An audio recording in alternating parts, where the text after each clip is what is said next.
video walkthrough on a Keystone Avalanche. We'll start in the back. You are pre-wired for a backup camera. Now it does not have one. You have to pay and then have us install one, or you could do it yourself. Then it just plugs and play into that. It replaces that black piece up there. It does pull power from your marker lights up over there, so the running lights on your tow vehicle need to be on for it to work. Got some storage through here. Got access to from the inside to it too, a little bit.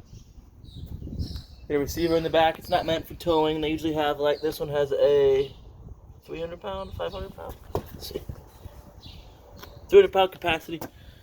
So if you got like a bike rack or some one of those big racks for, you can have some extra coolers and whatnot. 50 amp show cord. This is your show cord. It'll be in this compartment. You guys get the unit. They're about 25-30 feet long. Your side seals, every once in a while you're going to want to inspect them, make sure they're not dry or cracked or anything like that. If they get that way, you can come take it in and we can perform what's called a slide out maintenance. We do some stuff to your seals as well as the rails. Or you can buy the necessary materials to do it yourself. We sell those here. So right here you can see labeled black and gray tank. That's for the back bathroom. Got your handles right here. And the dump area is right there. Definitely recommend making sure those handles are all the way closed before you take that cap off. And then I dump the black tank first. Let that get dumped out, and then I dump the gray, and that'll flush out the black tank water that was in your hose. That way you don't have to carry around a stinky hose. Exterior range vent for your range vent fan. You'll probably have to get a ladder, climb up there. There's two little plastic tabs. You can unlock the flap, and that's going to allow everything to vent out when you actually run the fan.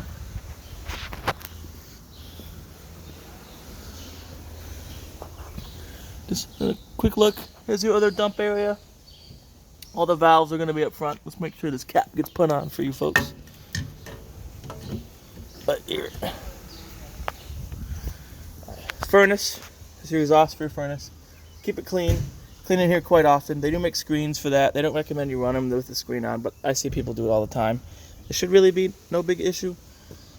But just keep in mind that I did tell you they don't recommend you running it with it on. And then that's going to keep road debris when you travel, or insects from building nests in there when you transport it.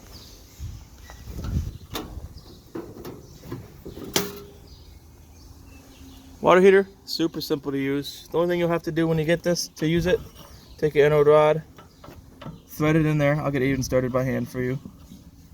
Get it started by hand. 1/16" is the socket size. I use a little short socket with an extension. Ratcheting wrench, that's the easiest way to do it. You can pick up a cheap ratcheting wrench. That's what we keep in our camper for it.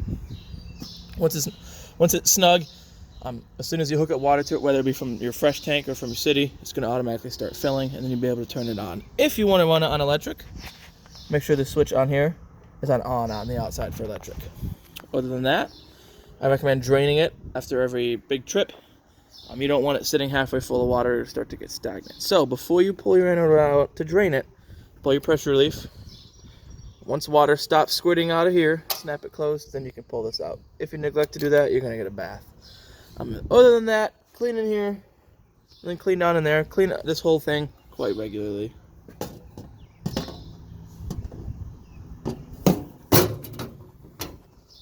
Right there, you get the camera bracket for the Furion side cameras. So if you wanted to go for the whole shebang, you get the backup camera. You get the two side cameras because there's one on either side. It comes with a big screen. You get the big screen, like the 7-inch screen, and then you can have it display both the sides and the rear camera all at once. So you pretty much eliminate your blind spot. You still have one, but that definitely helps when you're back in and traveling, seeing the curb and everything around you. Where this all can look pretty complicated, but we'll start with the top and work our way down. Satellite and cable input. So if you have a portable satellite, you can hook it here. If you go to something that provides cable, you can hook it here. You got yourself 2 black tank flushes. One for each black tank. You have a outdoor shower, kind of. Shower is loose term.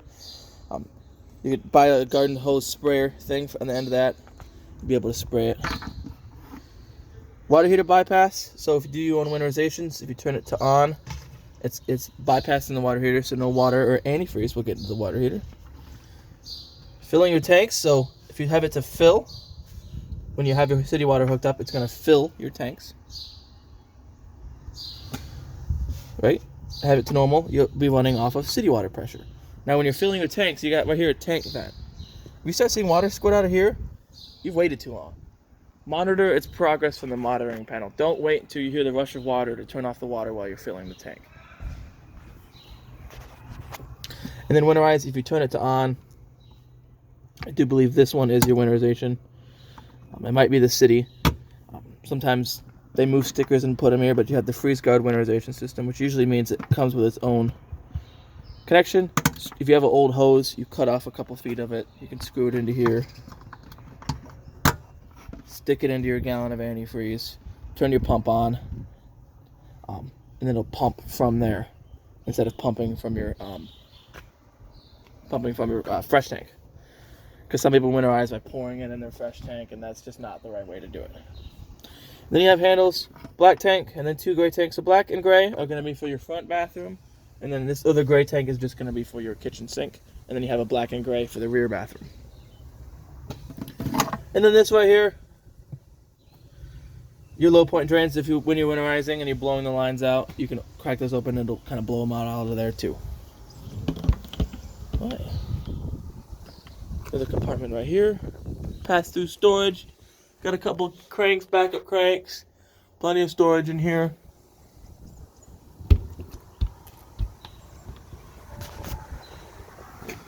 This should be your propane, yep. You have dual 30-pound cylinders with an automatic changeover regulator, so it's pointing to this tank first. If this tank were to get all the way depleted, it'll switch to pulling from this tank automatically. However, this does not move, indicating it's switched tanks. So keep that in the back of your mind. And then some people put it up and down like this, thinking it's going to pull from both tanks equally. It doesn't work that way. So we'll leave this open, so show you the auto leveling system. I did forget my keys, so I'm going to go. You're going to watch me walk over to my box. You get to see my feet the whole time when I grab my keys.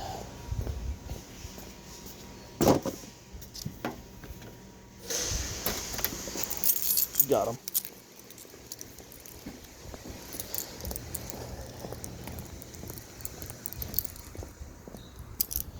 We got a little detour. Now, here's a little tip.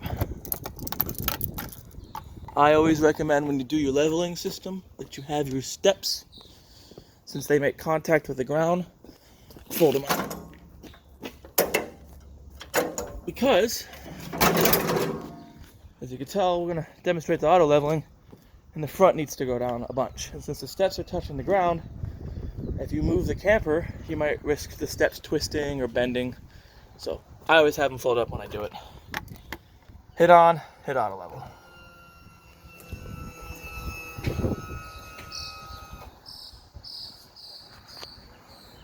It'll get it good. Try to get it good front to back using the landing gear.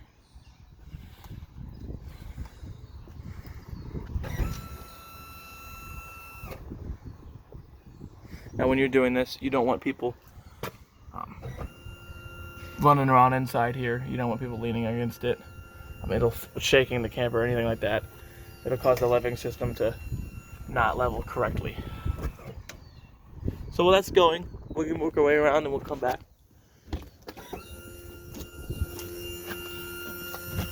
Get some batteries in here. Then you have a switch for your inverter. There's your inverter right there. That's the battery cutoff for your inverter. So right now it's disconnected. So when you want to use it, make sure you reconnect it. We always try to make sure these batteries get disconnected when we give these trailers to customers. That way they don't receive their brand new unit with a dead battery. Right. Do have right here. See your hydraulic pump right there. This is your main battery right here. This is what controls one of your slide outs. Need this battery in there to operate. This is what's going to run a lot of your 12 volt stuff off of this battery. It's a Group 27 RV marine grade battery. The winter, I recommend taking it completely out, storing it somewhere a lot warmer than staying out in the cold. And then you have a battery disconnect here. So if you close this camper up and you say, oh, all my lights are still on, and you don't want to have to open up again, you can disconnect your battery here. However, if you disconnect your battery and then you're storing it and you have it plugged in, because it does charge when you're plugged in, you want to reconnect your battery, else the charge won't actually reach the battery. Then you do have docking lights right there, which do those LEDs up front. Now I did hear the leveling system beep, but we'll kind of finish up over here. You're pre-wired for solar. Let's see if I can. This could be a little finicky getting them open for the first time. There we go. It's pre-wired for solar. You'd have to buy the Furrion kit, which comes with the panels and all that you need. And then all that does is trickle charge your batteries. This one and then the ones up front. All right, we'll go back over here. Level jacks down, and then all your jacks down. The whole system is level. If you're gonna unhook and hook from your truck and you need to raise and lower it to get your truck lined up, if you hit front, it's gonna raise the front. If you hit retract and then front again, it's gonna lower the front. And then to raise all your rear jacks, to raise your jacks up, you go. Let's see where you go again. Press power and press down. All right, left and right at the same time. If you hit left and right at the same time, that'll return the back to the original position. Then you would be able to hook your truck up to it, get your truck hooked up. Then if you hit auto retract all, let's go to here, auto retract, it's going to retract all of the jacks.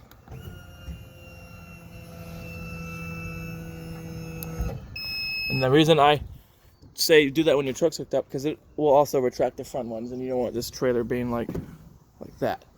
So let's say you don't want to do it that way, you can hit retract and then hold rear. It's going to retract all of the rear jacks. This chart right here, this telling you how to do everything, is very informative. It's basically step by step on how to unhook and rehook up.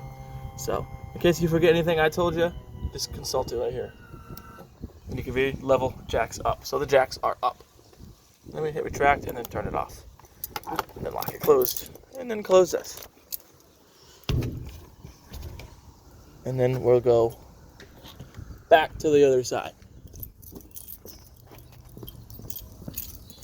The storage compartment right here. Other side of that storage compartment. Plenty of room for any unruly children or whatnot. Outdoor power. It is GFCI protected. All your GFCIs are on the same circuit. So if one's going to trip, the rest of them will trip too. Rest of the GFCI ones. Come in here. Access to a bathroom. I think that's the bathroom or the bedroom. It's a bathroom. Alright, and you can open this outdoor kitchen compartment. Got you a TV out here, super nice. Got your remotes for your radio out here and your TV out here. Radio out here is super simple. Hit power. It'll turn on. Volume for your channels. Forward, skip search channels. You get these right here. Push and hold to save preset mode. Auxiliary. So you do have an auxiliary port. Hit mode again. Yep. And then you can go, I think, select. Yeah, this is not Bluetooth. That's kind of weird. These are select will allow you to change your audio modes. Just found one like that. Scroll through your different channels, different bands right here. So you have a couple different AMs, a couple different FMs, so you can save more than one preset. And then you have auxiliary, so you can auxiliary port, plug that in there, listen to your own music. And then you have USB port right there. That does not interface with here. That's going to be a just for charging. And you got your volume here. Super simple.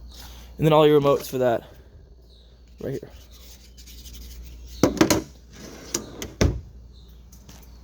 Speakers, that's for your radio. You got lights. Main light in here. Other one is a decorative LED light. Mini fridge just works just like any other mini fridge. If you're not plugged in, it's not going to work. Let's make sure let's turn this radio off. All right.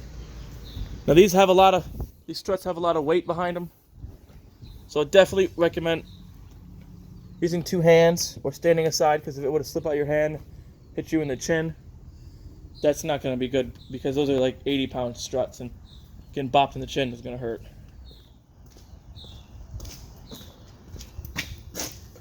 Your step, super simple. Make sure your door is all the way open. Rotate this. There's even instructions. The only reason I say make sure your door is all the way open, so you don't snag your screen door.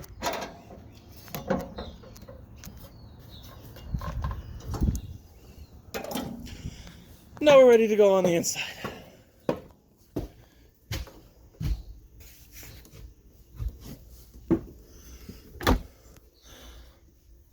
The big panel of everything. So, you can read all of your tanks here from fresh tank. Your battery, your battery's always going to read full when you're plugged in. Black 1, black 2, gray 1, gray 2, gray 3. So black 1 and black 2, black 1 and gray 1 are going to be this bathroom. Gray 1 and gray 2 are going to be the back bathroom. Gray 3 will be that sink right there. You have controls for your water heater on gas and water heater on electric. You can run them both at once. Just make sure you have water in it when you run electric. Controls for your water pump. Fan controls for that over there. So you can raise, you can kind of hear it. Raise and lower that lid and turn the fan on. The fan won't turn on until the lid's all the way up. So you hear it? And you can lower it. Then you have controls for porch light, which are your awning lights. Hall light, that light right there. Kitchen, entry, just like that. And then controls for your slide out. So this slide out will just do that bedroom slide in the bedroom. The hydraulic slide outs will do all three of these slides all for one switch. So you can't open one at a time. They're all open pretty much up together. Then you have controls for your awning in or out. For the sake of saving a little bit of time, we'll just do open one just a little bit. These awnings do not automatically stop when they're out. When you see that bare gray metal tube and the flap hang down, you're all the way open. Let's go there because it's pretty simple. You'll see when it goes all the way out. They are adjustable. You can loosen these, pull this in like this. You'd pull this in, this whole thing would slide in, retighten that knob up, and that'll pitch one end down. So if it's raining, you can have water run off to the corner rather than all the way along the edge. That's good so you don't have a big puddle along the edge. But if it starts really storming, really big gusts of wind, real heavy rain, roll your awning up. It's not worth risking it. The wind could tear your fabric. You can bend one of these arms. So roll it up when it starts getting real bad. If you roll it in wet, as soon as it gets a chance to, as soon as it starts getting more sunnier out, less rainy, roll it back out, let the sun dry it out. Because you don't want it holding moisture because you'll end up with streaks all in it. It'll start to smell, and then that's just never any good. And a little trick about these awnings, like I said, they don't automatically stop when you roll them out. If you were to just hold extend, it's not going to do anything wrong. It'll keep rolling up, but eventually it'll roll back in, even when you're holding extend, because it's going to roll the fabric the wrong way around the tube. And then this switch right here, that's your ceiling fan. It's pretty nice having a ceiling fan. Here, thermostat controls. So you have your temperature up here, your modes, cool, your AC is going to be AC, fan is going to be your AC, but just running the fan on the AC, not the compressor, off, and then heat is your furnace. Then you have auto, high and low, fan, high and low. That's your, on, high and low. Recommend auto. Auto is going to allow it to cycle on and off at its set temperature. That's going to keep it from freezing up from consistently running. If you just had it on, it's going to consistently run. So if you had it on, you had it set to 60. On auto, it'll hit 60 and then cycle off and then cycle back on and off to help regulate 60 degrees. If it was just on, it's going to hit 60 and keep running. That's pretty much it for up here. We'll kind of make our way into the bedroom. It's nice and roomy in the bedroom. Oh, look, another one of these. This is just going to be for the bedroom area. So it works the same as the other one. You just don't have your furnace controls here. Light switch for in here. Plenty of room. You do have washer and dryer hookups. If you wanted to have a washer and dryer installed here, there's your hookups. That's where the vent would go, and outlets for it. Big old clothes rack, plenty of room for clothes. See, don't pull up on those that hard. Make sure you lock this when you travel, so you don't these doors aren't swinging. And don't pull up as hard as I did on them. But they do come loose if you rotate it to a certain point. You can pull these out. So plenty of room in here, plenty of storage. Got more outlets over there for more stuff. And then let's turn this, and then a light in here. Let's turn that light off though. Nice big bed. You do have storage under your bed.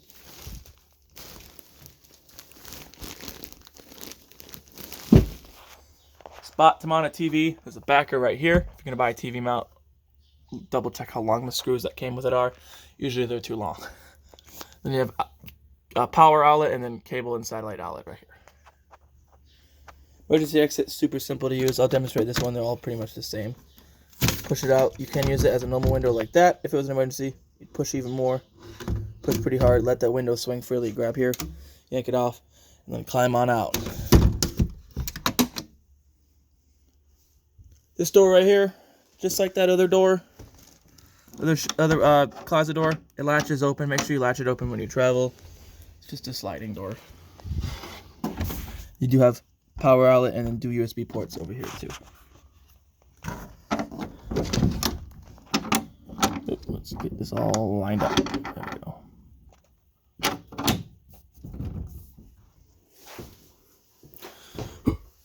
Coming in here, light switch for the bathroom.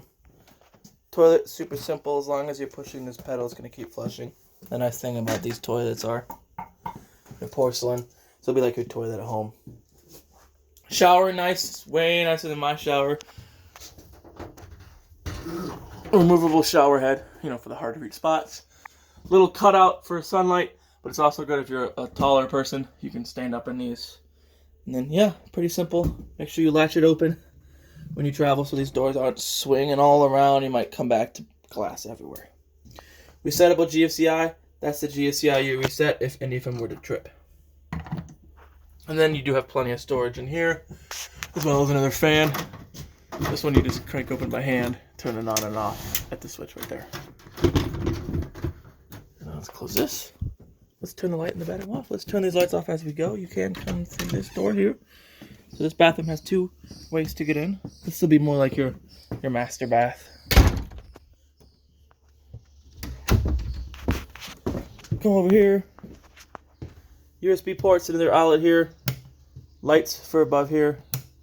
These ones are just decorative light right there.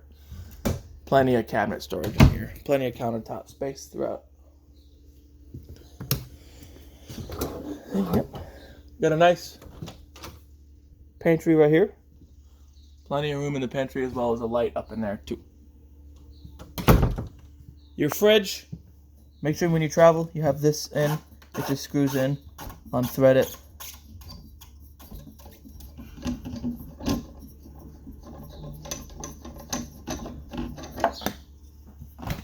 This is just a residential fridge. It works just like your fridge at home. You got different buttons you can turn on and off the ice maker. You have power freeze, which it's just, it'll get colder. It's less energy efficient on your freezer. You can turn your freezer temperature, change it here. Similar to your fridge. You can change your fridge power cool, make it less energy efficient, but it'll cool faster. Energy saving is going to be less efficient, but more energy saving. Like less efficient cooling wise. And then you can change your fridge temperature here. Do you have an ice maker? You just see that button to turn the ice on and off. Ice maker is down in here, right there. It'll fill this tub up with ice if you had water hooked up to it. Yep. And then this fridge works off that inverter. So there should be some. When you unplug it, it'll switch to running off the battery. Your fridge will run off that battery. You have to make sure that battery disconnect I was showing you, that one underneath the front of the trailer with the big battery box, make sure that disconnect is on, or else that inverter has no battery to pull from. So make sure the disconnect is on. You can see it, it'll turn green. And then that's how you'll be able to run your fridge off your inverter. Your inverter changes 12 volts into 120 volts. Now, if you're going dry camping somewhere and you think, okay, I can run my fridge off my batteries for the weekend, it doesn't really last that long off these batteries. That's just more for like if you're towing it somewhere, you want to keep your food cool, and then you plug it in as soon as you get where you're going. Unless you have that solar charger, buy that solar kit to allow that batteries to keep getting a charge, and they won't get killed. Moving along. Microwave works just like your microwave at home. Only works when you're plugged in. GCI outlet there. Folding glass cooktop right here. Very nice to light it. Just turn it to the flame. Twist the sparker. Lights right up. Works for all three of these. Your oven's a little different. Turn it to the flame. Push and hold. As you're pushing and holding, you twist your sparker. You're trying to get that pilot in there to light. Once the pilot's lit, you can then turn it to whatever temperature you want. If you don't feel like cooking, or if you don't feel like relighting the pilot again next time you cook, if you turn it off but turn it to the flame, shuts the burner off, leaves the pilot on. However, definitely recommend you turning it off before you go to bed. You need to have a light switch. Up does just the knobs, down does the knobs, and the oven light, and the middle is all the way off. I want to make sure, okay. TV, very simple. Nice TV in here. It does swivel out. You can pull it out, and swivel it so other people can watch TV. If you put it back in place, though, you all hooked up through a portable satellite. Swap that connection to satellite, and then you do have another GFCI outlet. So if you want to have like a game console, something else plugged in, Blu-ray player. This is an HD DVD player, but it's not a Blu-ray player. So turn that on. Different channels. Scroll through your channels here. Zones. So you only have one zone. It's labeled as having two zones. The only zone is these speakers right here, because you do have that radio on the outside as well. So just zone one. Seems to be having a pretty tough time. Presets, push and hold to save preset. Play, pause, stop, forward and back. Bluetooth, you can Bluetooth your phone to this, listen to your own music. Let's go through other settings here. And then power. You know, auxiliary port, headphone jacks, USB port right here. So you can, USB port does not interface with your phone. That is just more for charging your phone there. Go to AV in. That's just for audio from your TV. We'll pipe out the speakers. Auxiliary port right there. So if you want to use a DVD, pop your DVD in there. Change your TV channel to one of the HDMIs, and you're good to go. Now, like I said, it's not a Blu-ray player. Don't pop a Blu-ray in there and think it's going to work. Got your remote for your TV and your remote for your radio, which will act as a remote for the DVD player. You got a fireplace in here. Power on. You change some Celsius to Fahrenheit here. Flames, dim, and all that. Timer. And then change your temperature right here. These are nice because they're put out heat. It's electric, so it's not quite cold enough for your furnace, but it's a little chilly. This will get the chill out of the air, and it actually gets It heats up really quickly. More light switches here. One on the left. We'll do that light there. One on the right. There's one over there. Nice big old couch. The N1 is a recliner. Then it does lift up underneath. Oh. You can see there's little legs. So what you do is remove these cushions. It's very hard to demonstrate one-handed, so I'll do my best to describe it. Remove these cushions. I just usually, when I do it, stack them up on a chair somewhere. Then you can lift this up and out, fold the legs down. Here, we'll try to do it for you. Why not? There, lift up and out. See how these legs fold down? You'll fold this whole thing down. Then that back piece folds down to fill in that void. Super simple. You do also have a table underneath there. See that table? See that little black leg right there? So what it does, that black leg is going to hook onto here, extend out here, and then the table will go on there. So you'll lose this middle seat right here, unless someone wants to straddle that, but you have a little table to eat off of.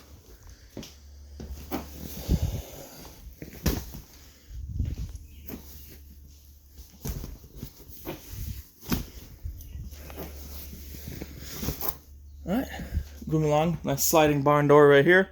Again, latch it open when you travel. Light switch turns on the lights in here.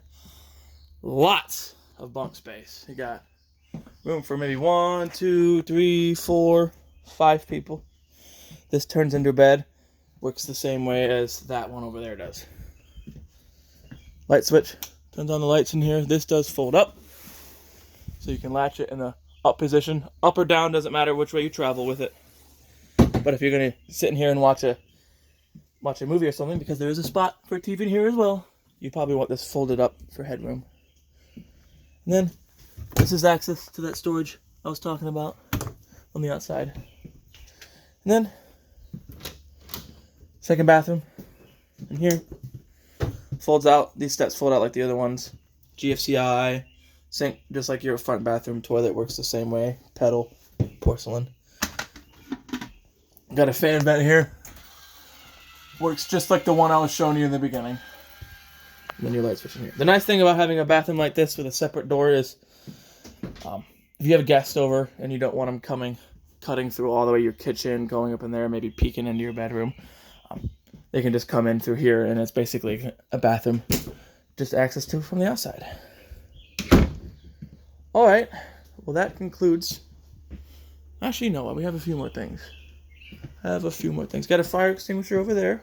You do have, I was talking about, you got a smoke alarm up over there. 9-volt batteries. If they start giving those low voltage chirps, replace the battery. Got yeah, and then you should have I like to put it in some weird spots sometimes, so let's try to find that. Oh, right down here is your breaker box. That's going to have all your breakers for your 120 volt appliances, all your fuses for your 12 volt. Definitely recommend